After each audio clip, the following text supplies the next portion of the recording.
اور وہ ہے یہ وہ کریٹیکل آیت جس کی وجہ سے بڑی خطرناک حد تک مسکنسیپشن بعض لوگوں میں پھیل گئی کہ نبی جو وہی امت تک پہنچاتا ہے اس میں بھی بعض اوقات شیطان کوئی چیز ملا دیتا ہے. اس کے لیے انہوں نے من گھڑت روایتوں کا بھی سہارا لیا. اور قرآن پاک کی یہ آیت قرآن پاک کی مشکل ترین آیت ہے تشریح کے اعتبار سے. سورۃ الحج کی 52 نمبر آیت, اس کو انہوں نے تختہ مشق بنایا یہ اپنا عقیدہ پروپیگیٹ کرنے کے لیے. لیکن یہ آیت کا کانٹیکسٹ اور اس کی تفسیر سورۃ الفرقان کی آیت نمبر 31 سے لے کر 33 تک معاملے کو بالکل کھول دے گی. اس پہ مجھے بڑی محنت کرنی پڑی کہ مجھے قرآن پاک سے کوئی کراس ریفرنس ملے. تو الحمدللہ بڑی محنت کے بعد یہ مجھے کراس ریفرنس سورۃ الفرقان کی 3 آیات مل گئیں, 31, 32 اور 33. بہرحال یہ آیت سورۃ الحج کی آیت نمبر 52 آپ کے ریفرنس پہ ریفرنس نمبر 6. بسم اللہ الرحمن الرحیم. وما ارسلنا من قبلک من رسول ولا نبی. اور اے محبوب صلی اللہ علیہ وسلم کبھی ایسا نہیں ہوا کہ آپ سے پہلے جتنے بھی ہم نے نبی اور رسول بھیجے ہیں ان کے ساتھ یہ پرٹیکولر معاملہ ہوا. الا یہ ہوا اذا تمنا القى الشیطان فی امنیتہ, کہ جب کبھی نبی نے کوئی تمنا کی تو شیطان نے بھی اس میں اپنا حصہ ڈال دیا. ایسا ہو ہی نہیں سکتا کہ کوئی نبی اور رسول اس معاملے میں محفوظ رہا ہو. ہمیشہ ایسا ہوا ہے کہ جب نبی نے کوئی تمنا کی تو شیطان نے اس کی تمنا میں اپنا حصہ ڈال دیا. فَيَنْسَخُ اللَّهُ مَا يُلْقِي الشَّيْطَانُ, پھر اللہ تعالیٰ نے اس کو تو نسخ کر دیا, ختم کر دیا جو شیطان نے القاء کرنے کی کوشش کی. ثُمَّ يُحْكِمُ اللَّهُ آیَاتِهِ, اور پھر اللہ تعالیٰ نے اپنی آیات کو محکم اور مضبوط کر دیا. واللہ علیم حکیم, اور اللہ تعالیٰ علم والا اور حکمت والا ہے.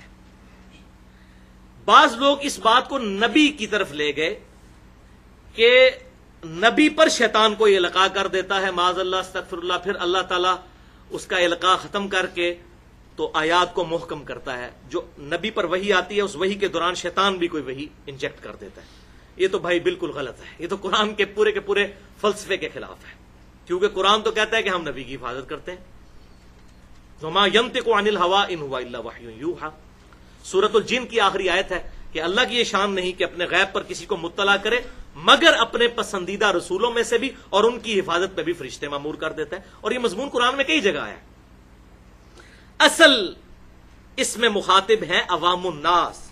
اب اس آیت کو سمجھیے کہ کبھی ایسا نہیں ہوا کہ کوئی رسول اور نبی آیا ہو, مگر یہ کہ یہ معاملہ ہوگا کہ جب کبھی اس نے تمنا کی کہ وہ دعوت حق جو اللہ نے اس کو دی ہے وہ عوام الناس تک پہنچائے تو شیطان بھی اس کے اندر اپنی عمل دخل کر دیتا ہے. مراد یہ کہ جب وہ لوگوں کو حق بات پہنچاتا ہے تو لوگوں کے دلوں میں وہ وسوسے ڈال کر نبی کے خلاف کر دیتا ہے عوام کو. پھر اللہ تعالیٰ اس معاملے کو دور کرتا ہے. وہ کیسے کرتا ہے؟ اعتراضات کر کے. یار یہ کیا قرآن میں آیت نازل ہوئی, یہ کیا مکھی اور مچھر کی مثال. تو اللہ تعالیٰ نے فرمایا اللہ نے کوئی علم نہیں جھاڑنا, بلکہ اللہ تبارک و تعالیٰ اس مثال کے ذریعے لوگوں کو بات سمجھانا چاہتا ہے. اگر کسی کو مکھی اور مچھر کی مثال سے سمجھ آتی ہے تو اس طرح سمجھ آ جائے. تو اللہ تعالیٰ پھر اپنی آیات کو محکم کرتا ہے, اور پھر اللہ تبارک و تعالیٰ ان آیات کو محکم کیسے کرتا ہے, اور آیات نازل فرما کے ان اعتراضات کا جواب دے کے. اسی لیے تو بھائیو یہ اتنی موٹی کتاب ہے, ورنہ ایک صفحے کی کتاب ہوتی ہے. یہ اتنی بڑی کتاب اسی لیے ہے کہ وسوسے بہت زیادہ ہیں. 23 سال تک نازل ہوتی رہی. تو ان وسوسوں کو سیٹل کرنے کے لیے اللہ تعالیٰ کہتا ہے کہ جب یہ عوام الناس کے اندر کوئی ایسا معاملہ کرتے ہیں تو اللہ تعالیٰ اپنی آیات کو محکم کر دیتا ہے. یہ تفسیر میں نے اپنی طرف سے نہیں کی, اس کی سپورٹ میں یہ آیات مجھے ملی الحمدللہ بڑی محنت کے بعد. سورۃ الفرقان آیت نمبر 31 سے 33, ریفرنس نمبر 7. یہ باقی آیات سورہ حج کی بعد میں مکمل کریں گے. یہاں کراس ریفرنس کے طور پر اس چیز کو لے لیں. وَكَذَلِكَ جَعَلْنَا لِكُلِّ نَبِيٍّ عَدُوًّا مِّنَ الْمُجْرِمِينَ, اور ہم نے اسی طریقے سے ہر نبی کے دشمن بنا دیے مجرموں میں سے. یعنی اللہ تعالیٰ یہ کشمکش کرتا ہے, یہ دشمن بھی اللہ تعالیٰ نے شیطان بھی پیدا کیا, اور یہ سارے معاملات یہ جو حالات ہوئے آزمائش کے لیے. وَكَفَى بِرَبِّكَ هَادِيًا وَنَصِيرًا, اور تیرا رب کافی ہے ہدایت دینے کو اور مدد کرنے کو. وَقَالَ الَّذِينَ كَفَرُوا لَوْلَا نُزِّلَ عَلَيْهِ الْقُرْآنُ جُمْلَةً وَاحِدَةً, اور کافر یہ اعتراض کرتے ہیں کہ یہ قرآن ایک اکٹھی کتاب کی صورت میں کیوں نہیں نازل ہوا؟ قرآن میں خود لکھا ہوا ہے کہ تورات اور انجیل جو ہیں وہ اکٹھے نازل ہوئے ہیں. تورات موسیٰ علیہ السلام کو دی گئی اکٹھی تختیوں کی شکل میں. یہ قرآن کیوں 23 سال سے نازل ہو رہا ہے؟ مکی دور میں 13 سال سے اکٹھی ایک کتاب سلیبس کے طور پہ پکڑا دی جاتی. اب یہ کافروں کا اعتراض تھا. تو اب دیکھو اعتراض کرنے میں تو کوئی بھی اعتراض کر سکتا ہے. یعنی اگر کٹھی ہو جاتی پھر تسی مان لینا سی.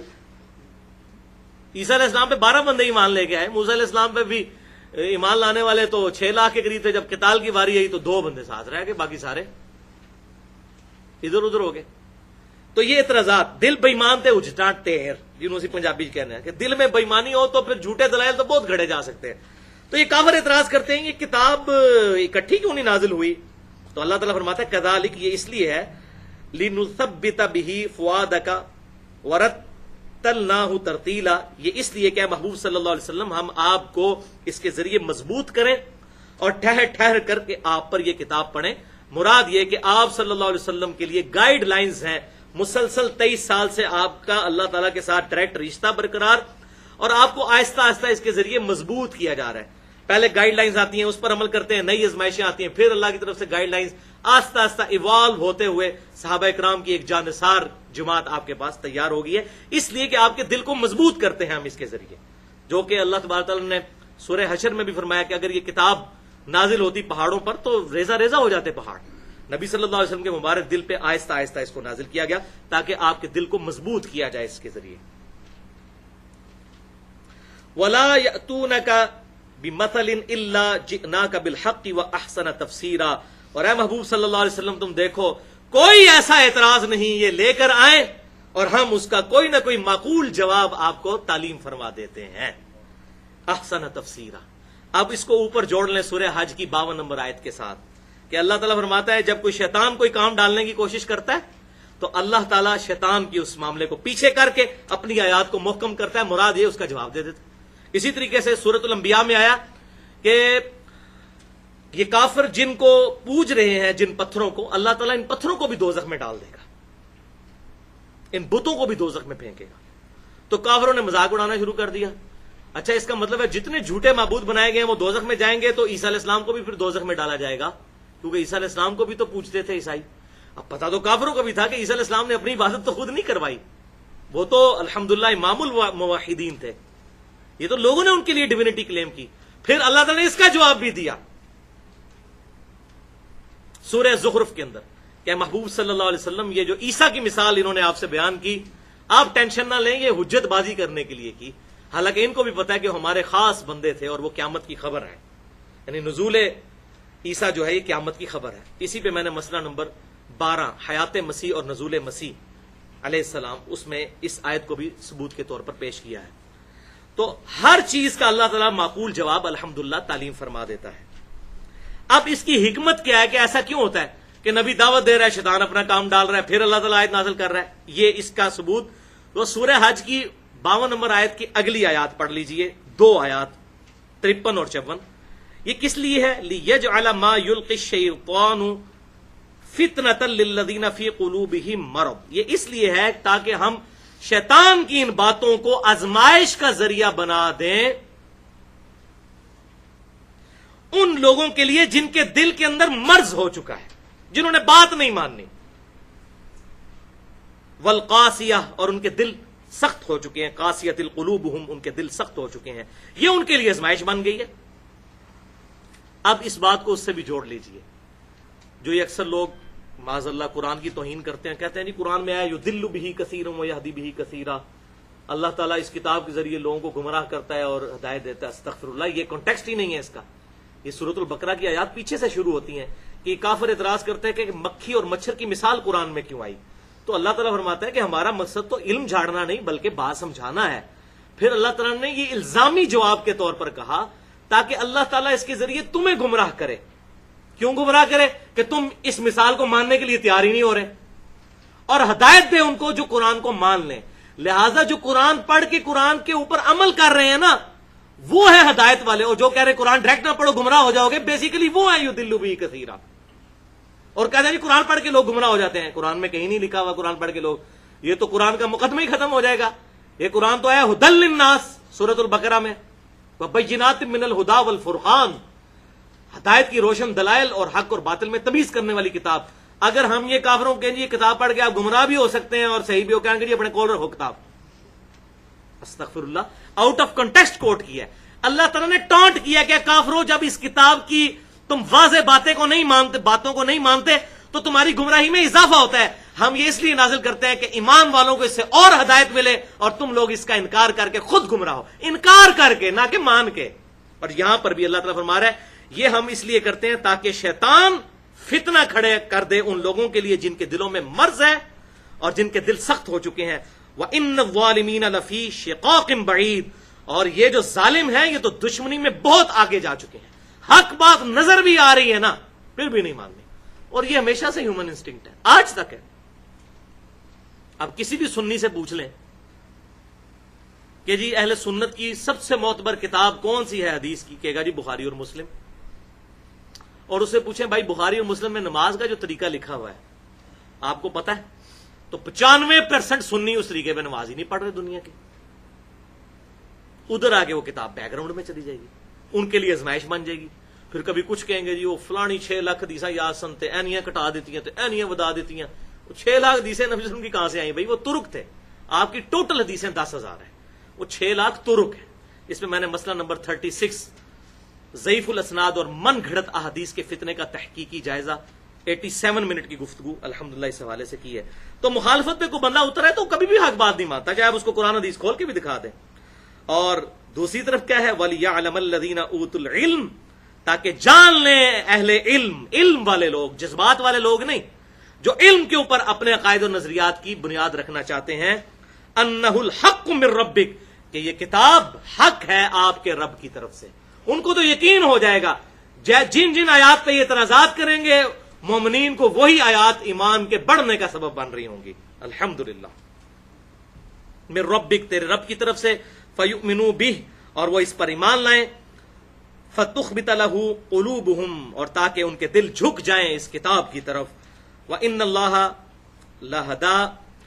لہادی الذین آمنوا، بے شک اللہ تعالی ہدایت دینے والا ہے ایمان والوں کو، الی صراط مستقیم، سیدھے راستے کی طرف، ایمان والوں کو جو واقعی خود ایمان لانا چاہیں۔ تو یہ الحمدللہ سورۃ الحج کی آیت نمبر 52 سے لے کر 54 تک یہ معاملہ بالکل کلیئر ہو گیا اس حوالے سے۔ لیکن ابھی بھی کریٹیکل چیزیں کچھ باقی ہیں، انشاءاللہ اگلی دفعہ ڈسکس کریں گے۔ ایک چیز میں ڈسکس کر لوں، یہ سورۃ الحج کی 52 نمبر آیت کے کانٹیکسٹ میں ایک مرسل روایت ہے جو تفسیر ابن کثیر میں بھی نقل کی گئی، ابن کثیر نے بھی اس کو ضعیف ڈکلیئر کیا، کہ نبی صلی اللہ علیہ وسلم قرآن پاک کی آیات تلاوت کر رہے تھے سورۃ النجم کی، تو اسی دوران اسی وزن کے اوپر آپ صلی اللہ علیہ وسلم کی مبارک زبان سے کچھ اور الفاظ نکل گئے ان کی کافروں کی دیویوں کے بارے میں، تلک الغرانک العلا، کہ یہ دیویاں بڑی اونچے مرتبے کی ہیں، لات اور عزا۔ یہ روایت وہ پیش کرتے ہیں کہ اس کے بعد پھر کافر بھی جو ہے وہ سجدے میں گر پڑے، تو نبی صلی اللہ علیہ وسلم نے تو قرآن کی آیات پڑھی تھیں، ساتھ شیطان نے آپ کی مبارک زبان سے یہ الفاظ معاذ اللہ استغفر اللہ نکلوا دیے۔